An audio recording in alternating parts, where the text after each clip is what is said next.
तो welcome back. शुरुआत करते हैं टिग्नोमेट्री के चैप्टर को ही और आगे बढ़ाते हैं।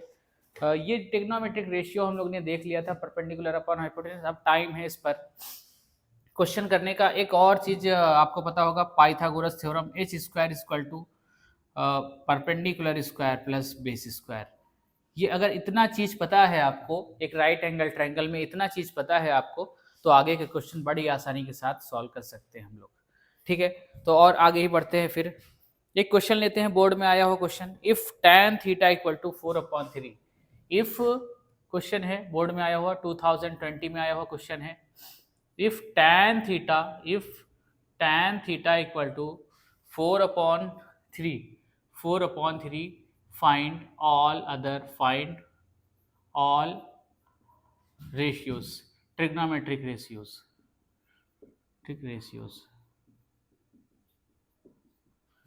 Find all trigonometric ratios. सारे trigonometric tan theta is given, खाली tan थीटा दिया हुआ है और बाकी सारे sin theta, cos theta, cosec theta, sec theta, cot theta ये फाइंड करना है। ये क्वेश्चन था, एग्जाम में आया हुआ क्वेश्चन है, 2020 में बोर्ड के एग्जाम में आया हुआ क्वेश्चन है। तो सबसे पहले tan theta equal to 4/3 given है। 4/3 गिवन है, इसका मतलब 4/3 गिवन है। और तो इसमें से रेशियो देखिए, अगर tan थीटा किसके बराबर होता है, परपेंडिकुलर और बेस के इक्वल टू होता है।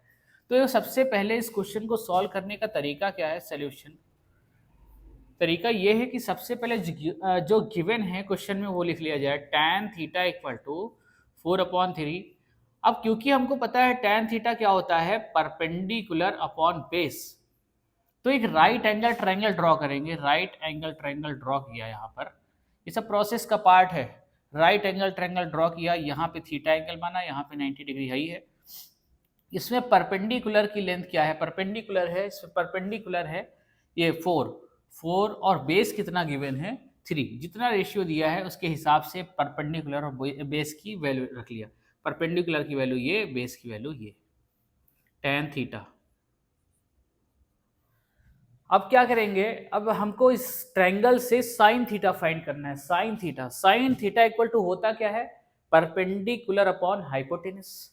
Perpendicular upon hypotenuse. Hypotenuse line क्या होती है, 90 डिग्री के सामने वाली लाइन को क्या बोलते हैं, हाइपोटेनस। लेकिन यहाँ पे अगर आप देखें तो यहाँ हाइपोटेनस हमको पता ही नहीं, हाइपोटेनस की लेंथ पता ही नहीं है। तो अब याद करेंगे पाइथागोरस जी को। क्यों? क्योंकि पाइथागोरस ने बताया था एक राइट एंगल ट्रायंगल में, जब राइट एंगल ट्रायंगल की कोई भी दो साइड पता हो और तीसरी साइड निकालना हो तो हम लोग पाइथागोरस थ्योरम का यूज करते हैं। क्या है Pythagoras theorem, H square equal to P square plus B square. यही लिखेंगे, बार बार यही लिखेंगे, और जिस जिस चीज की वैल्यू पता होगी उसकी वैल्यू पुट कर देंगे, अपने आप से जो साइड नहीं पता होगी उसकी वैल्यू आ जाएगी। तो यहाँ पे स्टार्ट करते हैं, हाइपोटेनस फाइंड करने की कोशिश करते हैं। ठीक, हाइपोटेनस को एच लिख देते हैं, एच फाइंड करना है हमको। तो क्या होता है, according to by Pythagoras theorem, H square is equal to perpendicular square plus base square. ये होता है पाइथागोरस थ्योरम। अब अपने राइट एंगल ट्रायंगल में हमको परपेंडिकुलर की वैल्यू पता है, हाइपोटेनस की वैल्यू नहीं पता है, वही फाइंड करना है। परपेंडिकुलर की वैल्यू है लेंथ, परपेंडिकुलर की वैल्यू 4, बेस की वैल्यू है 3 का स्क्वायर। तो हम सबको पता है 4 का स्क्वायर 16 और 3 का स्क्वायर 9, सबको पता है। ठीक, तो कितना हो जाएगा, 16 और 9 हो गया 25। लेकिन ये h नहीं आया है, ये आया है h स्क्वायर। तो h कैसे फाइंड करेंगे, h इक्वल टू √25। तो √25 की वैल्यू हर बच्चे को पता होगा 5। तो हाइपोटेनस की लेंथ कितनी आ गई, हाइपोटेनस आ गया 5, हाइपोटेनस आ गया 5। अब एक राइट एंगल ट्रायंगल में सब कुछ पता है, हाइपोटेनस भी पता है, परपेंडिकुलर भी पता है, बेस भी पता है। और क्वेश्चन में क्या था कि find all other trigonometric ratio. ये क्यों फाइंड किया हमने, क्योंकि साइन थीटा में परपेंडिकुलर अपॉन हाइपोटेनस होता है। अब हाइपोटेनस भी पता है, तो साइन थीटा इक्वल टू लिख दे, sine theta equal to perpendicular upon hypotenuse. तो इस राइट एंगल ट्रायंगल से परपेंडिकुलर की लेंथ है 4 और हाइपोटेनस की लेंथ है 5। अच्छा, ये कैसे पहचानेंगे कि परपेंडिकुलर कौन सा है और हाइपोटेनस कौन सा है, ये सबको पता है। पिछले वीडियो में आप देख भी सकते हैं, नहीं देखा है तो जाके देख सकते हैं। ये जिस एंगल की बात किया जाएगा उसके सामने वाली लाइन होती है परपेंडिकुलर और 90 डिग्री के सामने वाली लाइन होती है हाइपोटेनस। तो साइन थीटा आ गया 4/5। इसी तरह से आ जाएगा कॉस थीटा। कॉस थीटा क्या होता है, बेस अपॉन हाइपोटेनस। तो ये लाइन है बेस, ये लाइन है बेस, बेस की वैल्यू कितनी है 3, हाइपोटेनस की वैल्यू है 5। साइन कॉस, tan तो गिवन है, tan तो गिवन है 4/3, फाइंड नहीं करेंगे। अब वो फाइंड कर लेते हैं cosec. Cosec theta, cosec theta क्या होता है, साइन थीटा का उल्टा। एच को ऊपर कर दीजिए, पी को नीचे कर दिए, हाइपोटेनस अपॉन परपेंडिकुलर। तो इस राइट एंगल ट्रायंगल से हाइपोटेनस की वैल्यू है 5, परपेंडिकुलर की वैल्यू है 4। इसी तरह से सेक थीटा, और इस ये सेक थीटा आप लोग फाइंड करेंगे। और क्या बचा, कॉट थीटा, कॉट भी आप लोग फाइंड करेंगे। आंसर यहाँ पे लिख देते हैं। कॉट थीटा की वैल्यू आएगी, tan का उल्टा, tan है 4/3, tan है परपेंडिकुलर अपॉन बेस, तो कॉट हो जाएगा बेस अपॉन परपेंडिकुलर। तो कितना हो जाएगा 3/4, कॉट थीटा 3/4। और सेक थीटा किसका उल्टा होता है, कॉस थीटा का, 5/3। तो ये है हमारा पूरा आंसर, ये है हमारा पूरा आंसर। यहाँ पे भी लिख देंगे हाइपोटेनस अपॉन बेस और बेस अपॉन परपेंडिकुलर। ठीक, तो इस तरह से क्वेश्चन पूरा हो गया। ये बोर्ड में आया हुआ क्वेश्चन था। तो सबसे पहले पाइथागोरस की हेल्प से हमको अगर तीनों साइड में से किसी एक की वैल्यू नहीं पता है तो वो फाइंड करेंगे।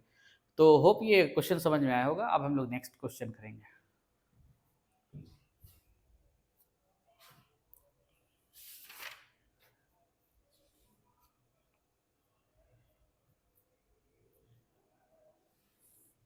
नेक्स्ट क्वेश्चन है, if sec theta equal to 2, if sec theta equal to 2, if sec theta equal to 2। अगर किसी को स्पीड ज़्यादा लग रही है पढ़ाने की तो वो स्लो कर सकता है, और अगर ज़्यादा कम लग रही है स्पीड, आता है पहले से आइडिया है चैप्टर का, तो आप स्पीड को डबल कर सकते हैं, 1.5 पे लगा सकते हैं, स्पीड आप चेंज कर सकते हैं। ठीक है, और मेरा ये मानना है कि सबको समझ में आना चाहिए, इसीलिए स्पीड स्लो भी हो जाए तो जिसको आता है वो फास्ट कर सकता है। क्योंकि मेरा ये मानना है कि जो पढ़ाकू लोग हैं वो तो पढ़ेंगे ही, जो पढ़ाकू है पहले से ही उसको तो आ ही जाएगा, लेकिन मज़ा तो तब है जब जिसको कभी समझ में नहीं आया उसको समझ में आ जाए। ठीक है, तो I will try my best to explain this topic to you all अच्छे से। तो if sec theta equal to 2 then find the all other trigonometric ratios. कैसे करेंगे, अब sec theta equal to 2 given है, find all other trigonometric ratios. Sec theta given है, तो सबसे पहले सेक थीटा का आपको रेशियो पता होना चाहिए। किसका किसका रेशियो होता है, कॉस का उल्टा सेक होता है, कॉस होता है बेस अपॉन हाइपोटेनस, और सेक होता है हाइपोटेनस अपॉन बेस। तो यहाँ पे बेस है, ये अपॉन है ही नहीं, तो अपॉन तो हर जगह रहता है, 2/1 लिख सकते हैं, 2/1। तो सोल्यूशन में क्या लिखेंगे, सोल्यूशन में लिखेंगे sec theta equal to, sec theta equal to 2/1 given है, और ये होता क्या है, hypotenuse upon base, hypotenuse upon base, sec theta equal to hypotenuse upon base. तो अब राइट एंगल ट्रायंगल ड्रॉ करेंगे, प्रोसेस का part, right angle triangle draw किया। ठीक, यहाँ पे थीटा लिखा और यहाँ पे 90 डिग्री। तो सबको पता है थीटा के सामने वाली लाइन परपेंडिकुलर, ये लाइन बेस, 90 डिग्री के सामने वाली लाइन हाइपोटेनस। तो हाइपोटेनस की वैल्यू कितनी हो गई 2, और बेस की वैल्यू कितनी हो गई 1। अब इस राइट एंगल ट्रायंगल में हमको परपेंडिकुलर की वैल्यू नहीं पता है। तो किसी राइट एंगल ट्रायंगल में 3 साइड में से 2 साइड पता है, अगली साइड नहीं पता है, किसको याद करेंगे, पाइथागोरस जी, पाइथागोरस जी को याद करेंगे। तो पाइथागोरस अकॉर्डिंग टू बाई, बार बार लिखे, by Pythagoras theorem, by Pythagoras theorem, by Pythagoras theorem, फिर से वही कहानी, H square is equal to P square plus B square. जिस जिस चीज़ की वैल्यू पता है ट्रायंगल से उसकी वैल्यू पुट कर देंगे, जिसकी वैल्यू नहीं पता है अपने आप वो वैल्यू आ जाएगी। तो हाइपोटेनस की वैल्यू कितनी है 2, 2 का स्क्वायर, परपेंडिकुलर पता है क्या, नहीं पता है तो पी ही लिख देंगे, पी स्क्वायर, बेस पता है क्या, हाँ बेस पता है, लिख देंगे 1 स्क्वायर। तो 2 का स्क्वायर हो गया 4, परपेंडिकुलर का स्क्वायर 1 का स्क्वायर 1। तो अब इधर ट्रांसफर कर लेंगे, 4 ये प्लस इक्वल टू के इस साइड आएगा, -1 इक्वल टू पी स्क्वायर। तो p को इधर लिख सकते हैं, पी स्क्वायर 4 में से बन गया 3, तो P की वैल्यू कितनी आ गई, √3। P की वैल्यू आ गई, परपेंडिकुलर की वैल्यू आ गई √3। परपेंडिकुलर की वैल्यू क्या आ गई, √3। तो यहाँ पे P की जगह पे क्या लिख देंगे, परपेंडिकुलर की वैल्यू क्या आ गई, √3। अब एक राइट एंगल ट्रायंगल में सब कुछ पता है, रूट, परपेंडिकुलर की वैल्यू, बेस की वैल्यू और हाइपोटेनस की वैल्यू। तो ट्रिग्नोमेट्रिक रेशियो सारे फाइंड कर सकते हैं। फिर से वही बात, sine theta equal to perpendicular upon hypotenuse. तो ये क्या हो जाएगा, परपेंडिकुलर की वैल्यू √3 और हाइपोटेनस की वैल्यू कितनी, 2। इसी तरह से कॉस थीटा, बाकी सारे ट्रिग्नोमेट्रिक रेशियो आप फाइंड कर सकते हैं। तो उम्मीद है कि आप लोग ये फाइंड कर लेंगे। ठीक, कॉस थीटा हो जाएगा 1/2 base upon hypotenuse sine cos, tan theta हो जाएगा, टैन थीटा होता है क्या, परपेंडिकुलर अपॉन बेस। यहां से देख लेंगे अगर नहीं आ रहा है, tan theta equal to perpendicular upon base. तो परपेंडिकुलर की वैल्यू है √3 और बेस की वैल्यू है 1 इसी तरह से कॉसेक, इसी तरह से कॉसेक फाइंड कर लेंगे, सेक फाइंड कर लेंगे और कॉट फाइंड कर लेंगे। सेक तो पहले से ही गिवन है, कॉट फाइंड कर लेंगे। ठीक, तो उम्मीद है आप लोग ये तीनों की वैल्यू भी बहुत आसानी के साथ फाइंड कर सकते हैं। तो ये एक टाइप हुआ। अब इस पे बहुत सारे क्वेश्चन बन सकते हैं। ये एक टाइप हुआ ट्रिग्नोमेट्रिक रेशियोज का यूज करके कि किस तरह से क्वेश्चन को सॉल्व किया जाता है। ये पूरा प्रोसेस फ्लो में चलेगा। ठीक है, अब आगे ही बढ़ते हैं, क्वेश्चन करते हैं, थोड़ा सा कॉम्प्लेक्स क्वेश्चन की तरफ बढ़ते हैं। हाँ, तो जो क्वेश्चन बोर्ड में आ सकते हैं वो हम लोग करते हैं। ये भी आ सकता है, कोई कहा नहीं जा सकता कुछ कि कौन सा आएगा कौन सा नहीं। अगला करते हैं, 2019 में आया हुआ क्वेश्चन है। ये नोट हो गया होगा, स्क्रीनशॉट या फिर पॉज करके इसको नोट कर सकते हैं और समझ सकते हैं। अगर स्पीड ज़्यादा लग रही हो तो स्पीड स्लो कर सकते हैं, स्लो लग रही हो तो ज़्यादा कर सकते हैं। ठीक है, अब आगे बढ़ते हैं। अगला क्वेश्चन है, if cosec theta equal to 2 find the value of, if cosec theta equal to 2, if question क्या है, अगला क्वेश्चन है अगला, if cosec theta equal to 2 find value of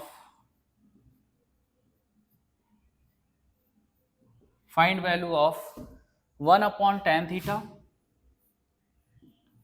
1/tan theta plus sin theta upon 1 plus cos theta plus sin theta upon 1 plus cos theta plus sin theta upon 1 plus cos theta। इस question को कैसे solve करेंगे, क्या approach रहेगी, बस हम लोग तुरंत ही देखते हैं।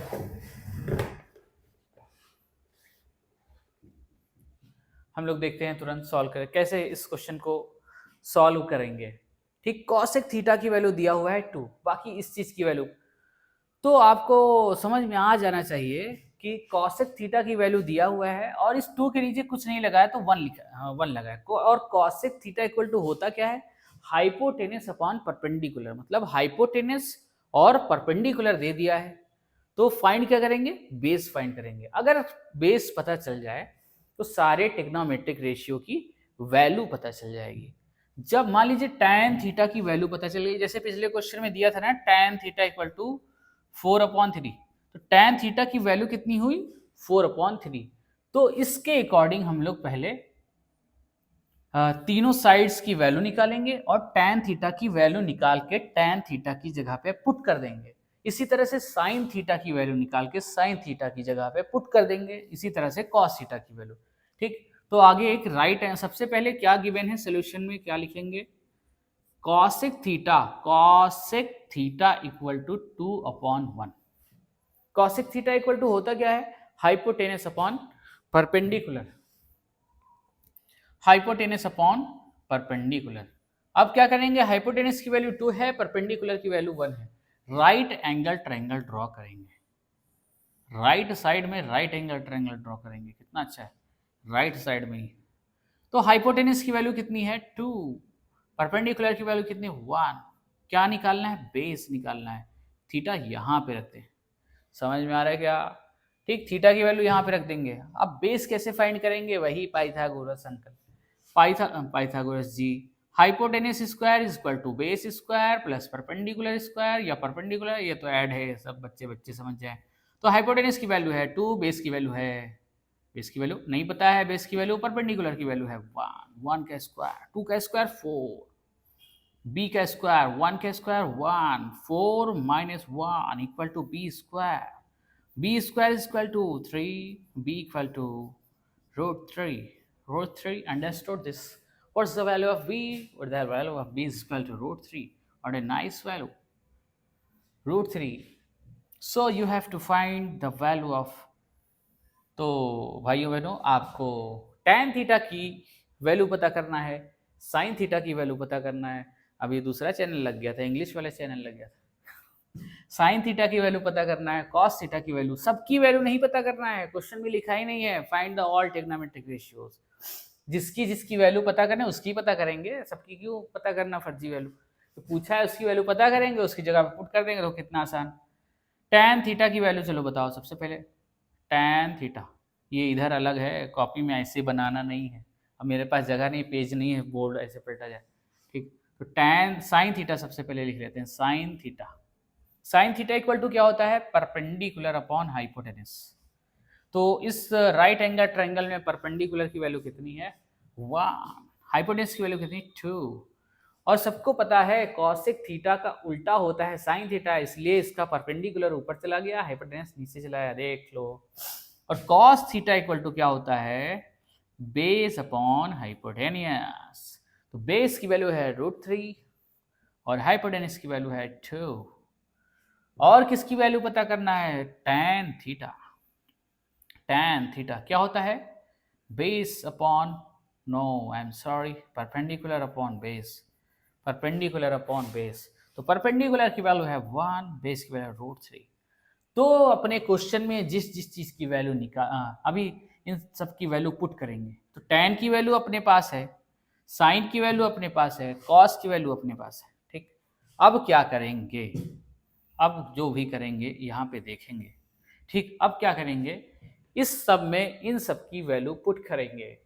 तो क्या है 1 अपॉन tan थीटा, पहले लिख देते हैं एक बार, tan theta plus sine theta upon 1 plus cos theta, इसकी वैल्यू पुट फाइंड करना है, तो यहाँ पे लिख दिया। तो इक्वल टू लगाया, ये अलग पेज है, इसी के नीचे चलेगा अलग पेज। 1 अपॉन tan थीटा की वैल्यू 1 अपॉन √3, tan थीटा की जगह पे tan थीटा की वैल्यू देखो, निकाला निकाला निकाला निकाला, और tan थीटा की जगह पे पुट कर दिया, ठीक, √3।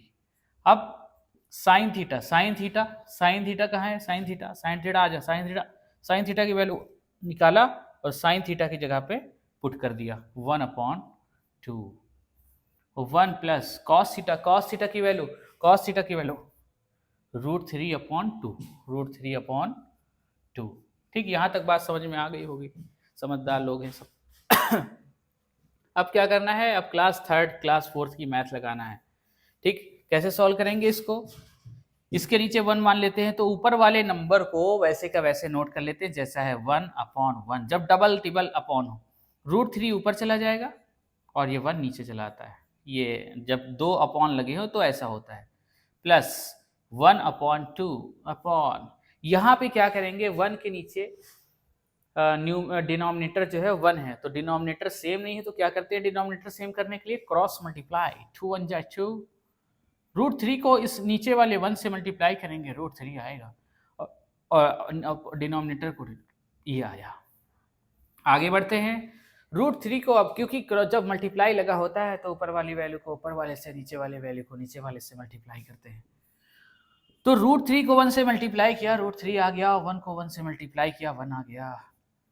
अब क्या करेंगे, अब देखो दो, ये भी अपॉन, मेन वाला अपॉन ये है, मेन वाले अपॉन से ऊपर वाली वैल्यू वैसी के वैसे नोट कर देते हैं और मल्टीप्लाई लगाते हैं, नीचे वाली वैल्यू ऊपर चली जाती है और ऊपर वाली वैल्यू नीचे चली जाती है, 2 अपॉन 2 प्लस √3। अब देखो कोई इस √3 को इस √3 से ना काट दे, क्योंकि बीच में प्लस लगा है, कटने के लिए बीच में माइनस, बीच में मल्टीप्लाई होना चाहिए, तो जिस चीज को कटना है वो बीच बीच में मल्टीप्लाई लगवा ले।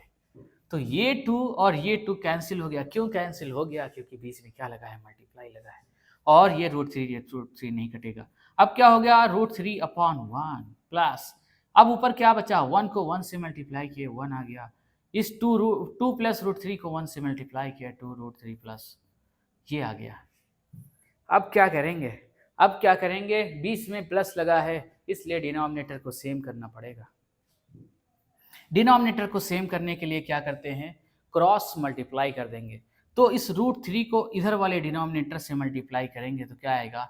2√3 प्लस √3 को √3 से मल्टीप्लाई करेंगे 3, 1 को 1 से मल्टीप्लाई करेंगे 1 अपॉन 2 प्लस √3 को 1 से मल्टीप्लाई करेंगे 2 प्लस √3।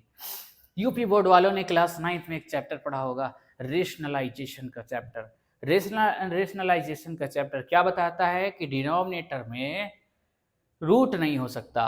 कंजुगेट सुना होगा, कंजुगेट 2 माइनस √3 इसका कंजुगेट, बीच का साइन चेंज हो जाता है, वही उसका कंजुगेट होता है। तो यहाँ पे 3 और 1 ऐड हो जाएंगे तो कितना आएगा? 2√3 प्लस 3 और 1 ऐड होके 4 आ गया और अपॉन 2 प्लस √3। ये भी आंसर सही है, 100% सही है, कुछ गलत नहीं है।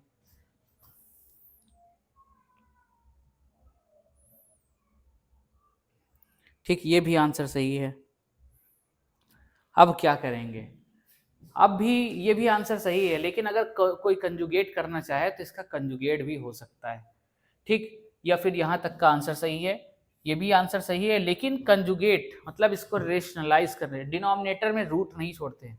ये क्वेश्चन अननेसेसरी बड़ा होता जा रहा है, लेकिन मेन चीज जो सीखना है वो ये सीखना है कि अगर इस चीज की वैल्यू फाइंड करने को दे दिया है, इस चीज की वैल्यू फाइंड करने को दे दिया है, तो वैल्यू इस ट्रायंगल से, इसकी हेल्प से पहले ट्रायंगल बनाएंगे और ट्रायंगल की हेल्प से तीनों साइड की, पाइथागोरस की हेल्प से तीनों साइड की वैल्यू फाइंड करेंगे और जिस जिस चीज की वैल्यू पूछा होगा उसकी वैल्यू निकाल के इसमें पुट कर देंगे और कैलकुलेशन करने के बाद आंसर आ जाएगा। तो आप लोग ये नोट कर लें और I come back within 30 second पानी पी के।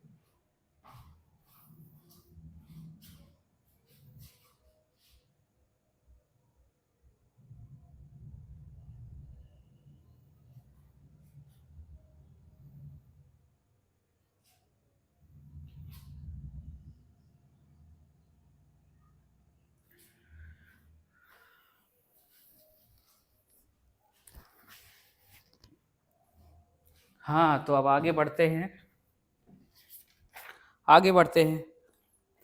तो फिलहाल आप लोग को ये चीज़ आ गई होगी अब कि किस तरह से वैल्यू फाइंड करते हैं सारे टिग्नोमेट्रिक रेशियोज का। तो ये एक टॉपिक टिग्नोमेट्रिक रेशियो वाला। अभी और भी कॉम्प्लेक्स क्वेश्चंस हैं जो कि हम लोग जब क्वेश्चन वाली वीडियो करेंगे तब, अभी कॉन्सेप्ट समझ में आया और उसको अप्लाई करना आ जाना चाहिए। ठीक है, अब तो इस वीडियो में फिलहाल इतना ही रखते हैं। अब अगले टॉपिक की ओर बढ़ेंगे, ट्रिग्नोमेट्री के मेन टॉपिक में। ट्रिग्नोमेट्रिक रेशियो था, मतलब एंटर कर चुके हैं, लेकिन अभी आगे और भी बहुत सारा कुछ सीखना है। तो वीडियो को पूरा देखिए और जिसको नीड हो उसको शेयर कर दीजिए। इस वीडियो में फिलहाल इतना ही, मिलते हैं अगली वीडियो में। Thank you.